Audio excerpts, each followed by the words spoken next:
On a humid morning in September of 1984, two factory trucks backed up to the drainage ditch behind the Boudreaux farm in Iberia Parish, Louisiana, and dumped another 14 tons of steaming cane waste into the low ground beside the soybean field.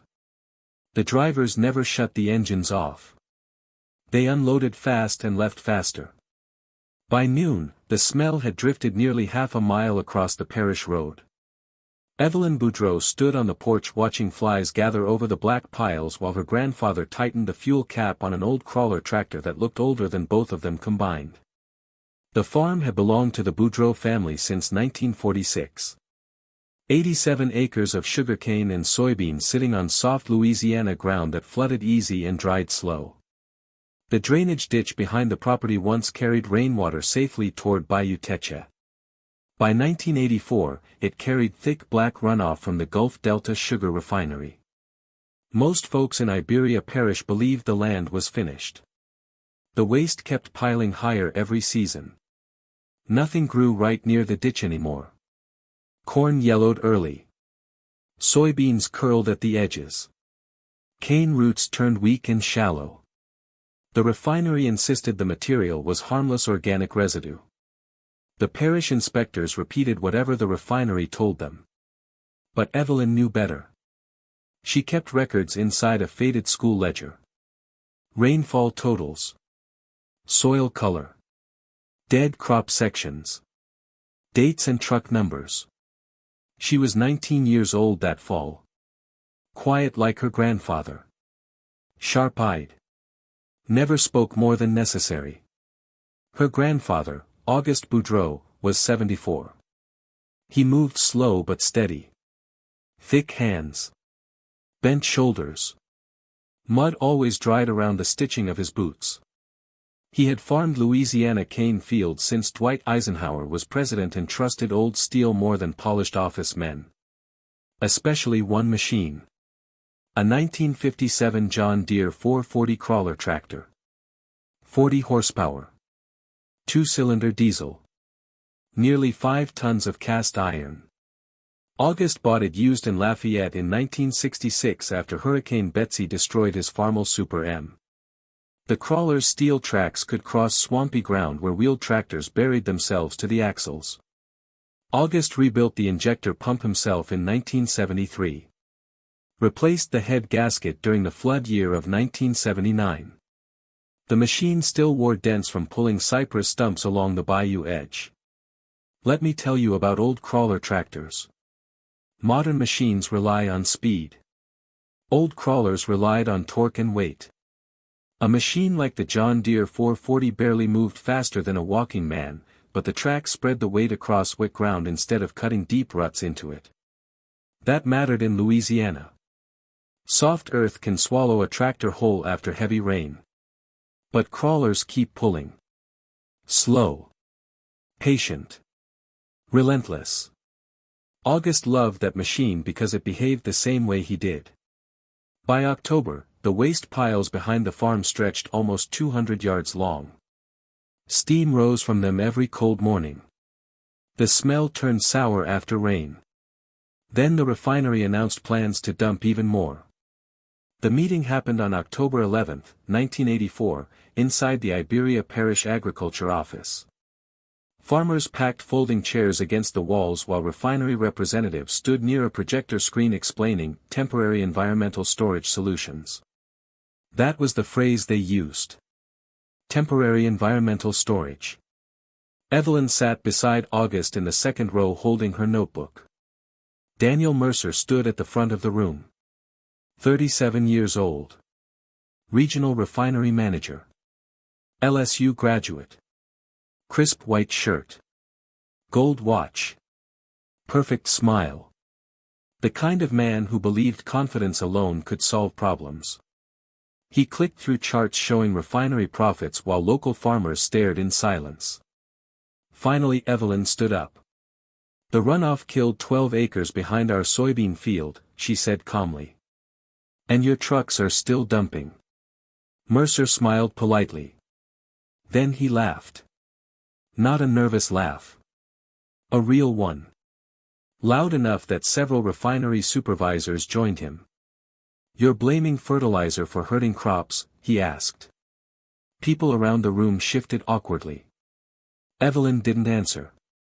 August slowly removed his cap and folded it across his knee. It ain't fertilizer yet, he said quietly. Mercer grinned wider. You planning to turn refinery sludge into crop feed, Mr. Boudreau? August nodded once.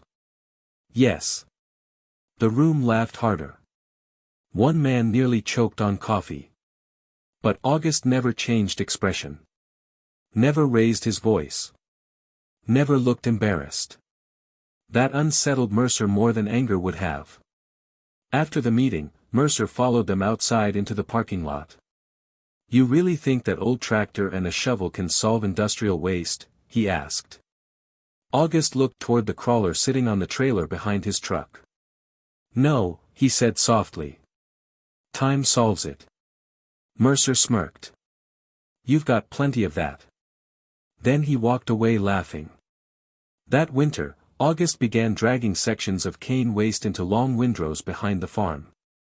Every 6 days he turned the piles using the crawler blade while Evelyn sprayed measured amounts of water across the rows from an old irrigation tank. Neighbors thought they'd gone crazy. The smell got worse before it got better. Steam rolled off the piles at sunrise like smoke from locomotives. Then Evelyn pushed a thermometer rod deep into the center of one windrow. 152 degrees. The pile was cooking from inside. Let me tell you about cane waste. Fresh sugar refinery residue looks useless because people only notice the smell and flies. But inside that sludge sits potassium, nitrogen, calcium, phosphorus, and carbon-rich fiber called bagasse. Left untouched, it suffocates soil and poisons runoff water. Managed correctly, heat transforms it into compost powerful enough to restore exhausted farmland. August understood that long before the refinery did. Not from books. From 50 years watching what Earth does when people leave it alone long enough. By February of 1985, the compost piles had turned dark brown instead of black. The smell weakened. Worms appeared in the lower sections. And for the first time in years, grass started growing beside the ditch. Mercer heard about it. So he drove out to the farm himself. He stepped from his spotless company truck wearing polished boots that immediately sank into mud.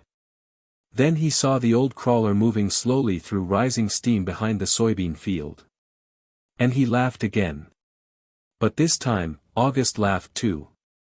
Then the crawler blade struck something buried deep beneath the waste pile hard enough to stop the machine dead in its tracks. The impact jolted Evelyn forward against the crawler seat rail hard enough to bruise her shoulder. August shut the engine down immediately.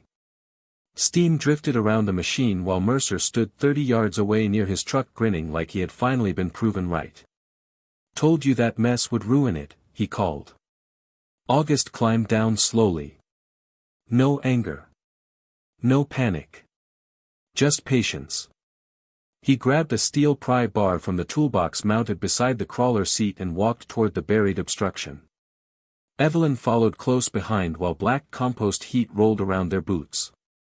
The object sat nearly 4 feet underground beneath years of dumped refinery waste. Metal. Large. Heavy. Mercer crossed his arms. What now? He asked. August knelt carefully and brushed wet compost away with his gloves. Then he stopped moving. For the first time all morning, Evelyn saw surprise on his face. It was an old drainage gate. Cast iron. Massive. Nearly forgotten beneath years of dumping.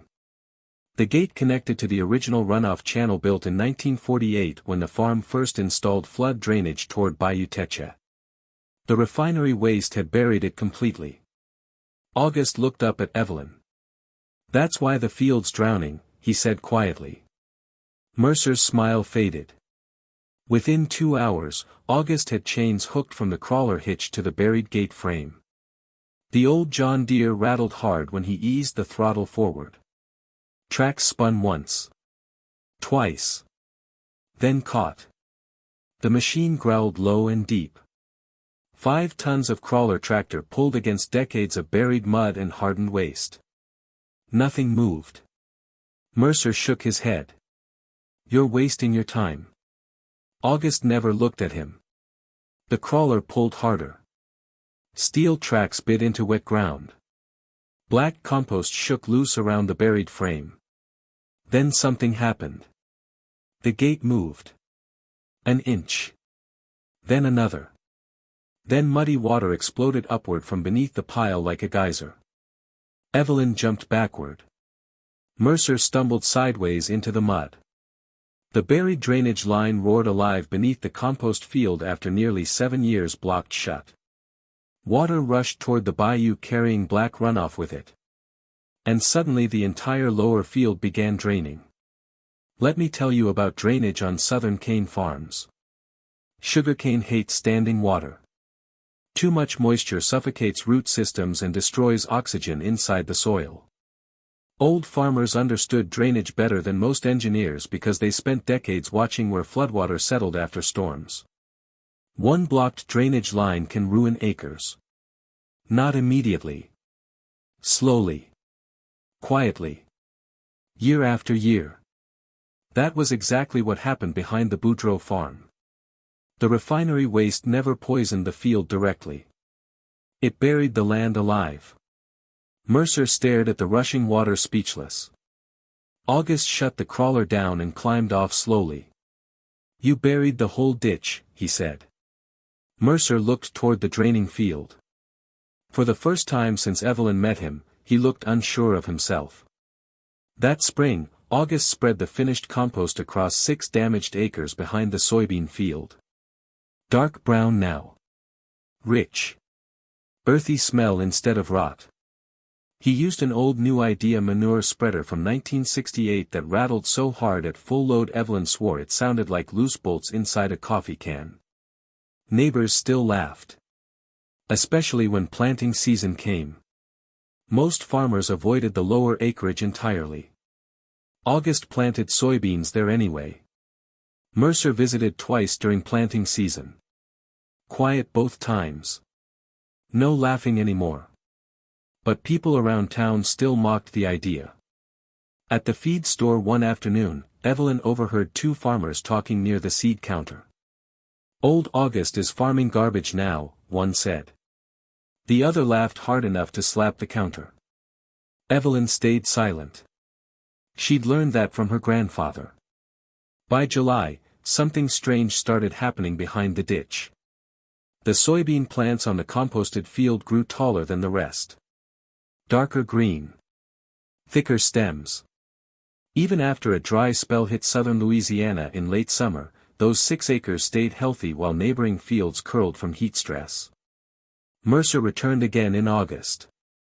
This time he walked directly into the field himself. He bent down. Picked up a handful of soil. Dark black earth crumbled between his fingers. "You did this with refinery waste?" he asked quietly. August nodded once. The old farmer looked toward the crawler parked beneath a pecan tree nearby. "That machine turned every pile 6 times, he said. Mercer stared at the field for nearly a full minute without speaking. Then he asked something nobody expected. How much would it cost to do this at scale? Evelyn looked at her grandfather sharply. Because that question changed everything. And August already knew it would. By September of 1985, people were driving from 3 different parishes just to look at the lower soybean field behind the Boudreaux farm. Most of them expected disappointment.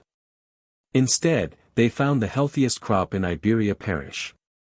The plants stood nearly waist-high in rows that looked darker and fuller than anything surrounding them for miles. Even the county agriculture agent admitted privately that he had never seen exhausted ground recover that quickly after years of drainage damage. Daniel Mercer stood beside the field one humid afternoon with mud drying on the cuffs of his expensive pants while Auguste Boudreaux checked moisture levels with nothing more than a steel soil probe and 50 years of experience. The refinery manager looked tired now. Not weak. Just different. Less certain. The kind of tired that comes after realizing the man you laughed at understood something you never bothered learning. Head office wants answers, Mercer finally said. August kept working the probe into the soil. The ground already gave you one. Mercer watched him quietly. No smile this time. No sarcasm either. The soybean yield numbers arrived during the second week of October. 48 bushels per acre. Nearly double what the damaged field produced 3 years earlier. Even more surprising, the composted section outperformed several untouched farms nearby during one of the driest late summers southern Louisiana had seen since 1980. Word spread fast. Farmers started stopping along the parish road asking questions. How hot did the piles get? How often were they turned? How long before spreading? How deep should compost be applied?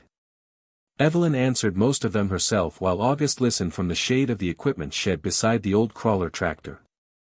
Let me tell you about old farmers. The best ones rarely explain things quickly. They let silence do part of the teaching. They understand that land moves slow. Water moves slow. Soil changes slow. And people only trust lessons they discover with their own eyes. That fall, Mercer returned with 2 refinery executives from Baton Rouge. Both wore spotless boots. Both stepped carefully around mud puddles like men unfamiliar with dirt.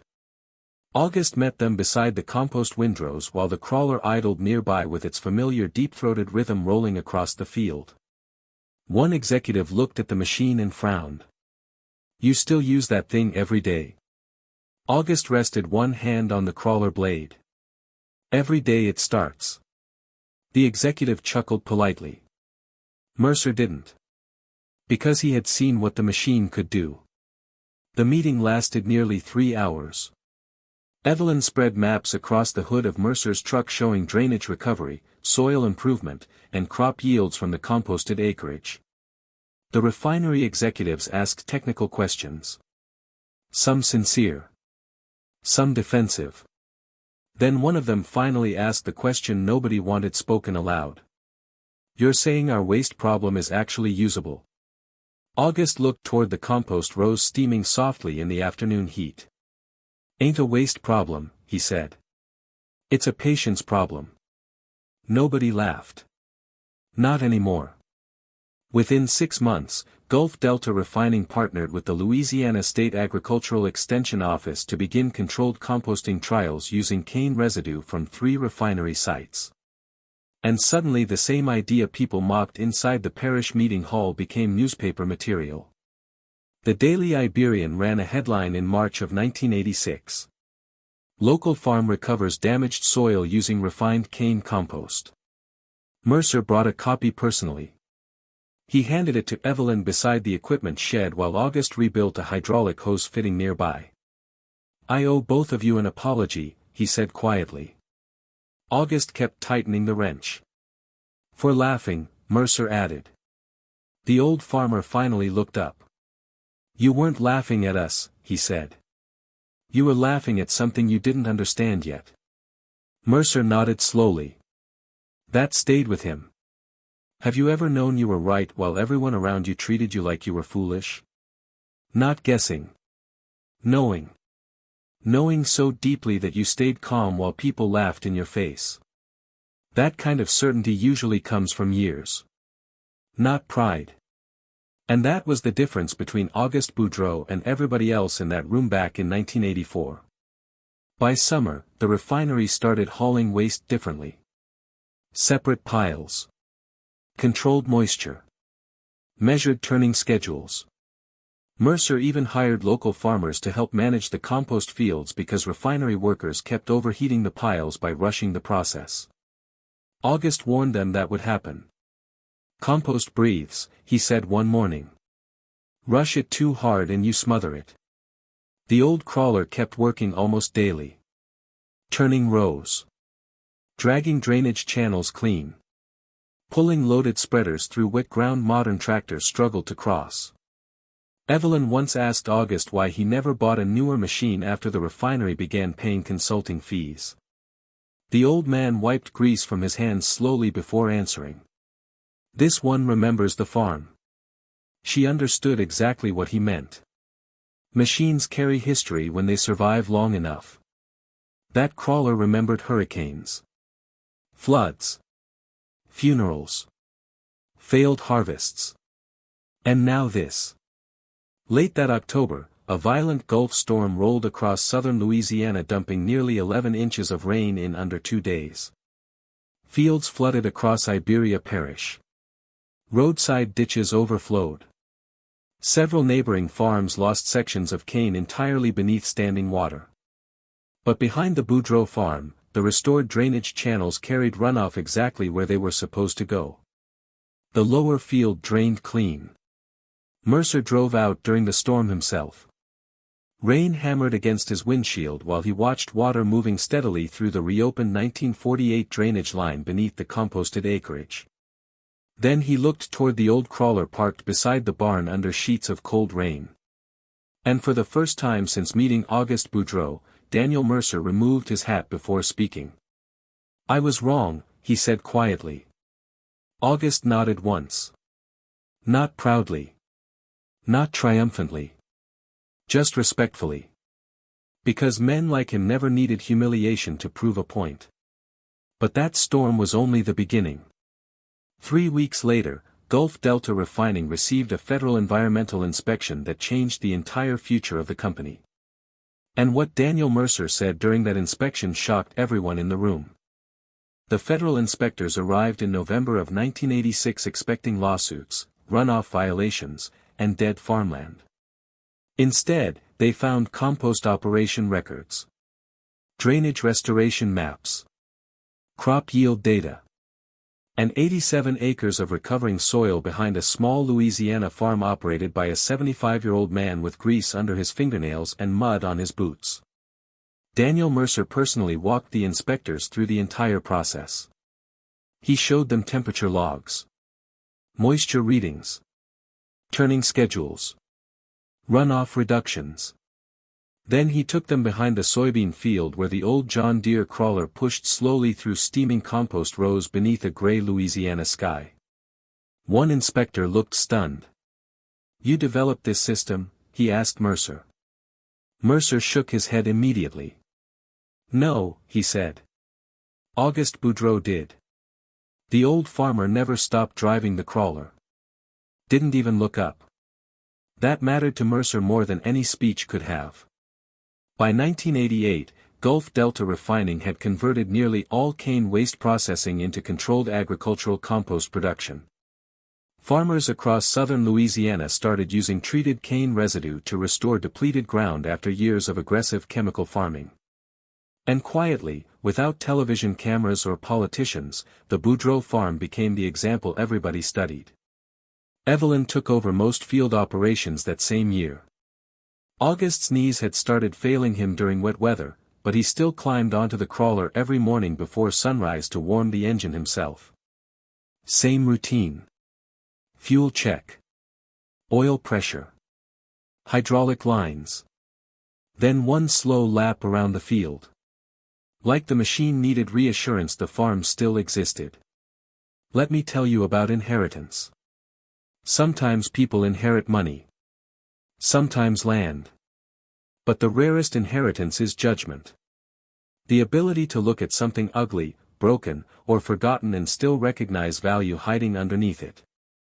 That was what Auguste passed to Evelyn. Not just the farm. The way of seeing. In 1991, Louisiana State University invited Evelyn to speak at an agricultural soil conference in Baton Rouge. Nearly 200 growers attended. Some represented massive commercial operations larger than entire towns. Evelyn stood at the podium holding the same weathered notebook she carried into the parish meeting years earlier. Rainfall totals. Truck numbers. Dead crop sections. Everything documented. After her presentation, one farmer asked when she first realized the compost project would work. Evelyn smiled slightly. "My grandfather knew before I did," she answered. Then she told them about the laugh. The room grew quiet. Because every farmer there had experienced some version of it before. Some banker. Some contractor. Some official. Someone certain they understood the land better than the people standing on it every day.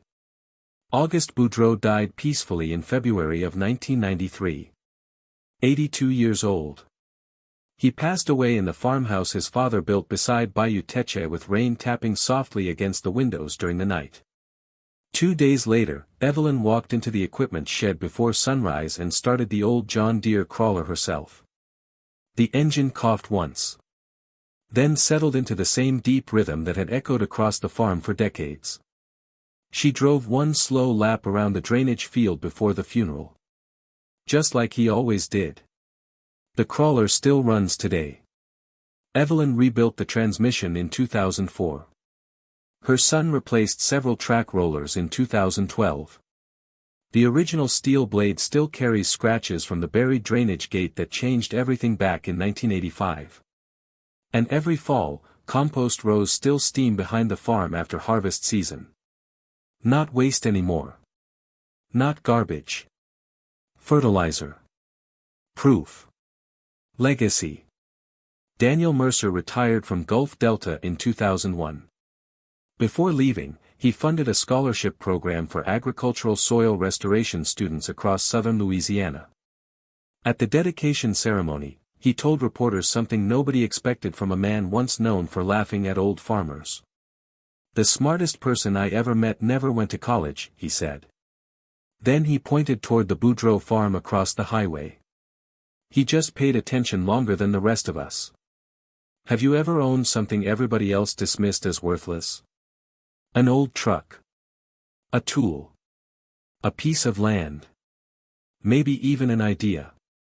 And have you ever kept believing in it quietly while everyone around you laughed? Because history changes more often that way than people realize.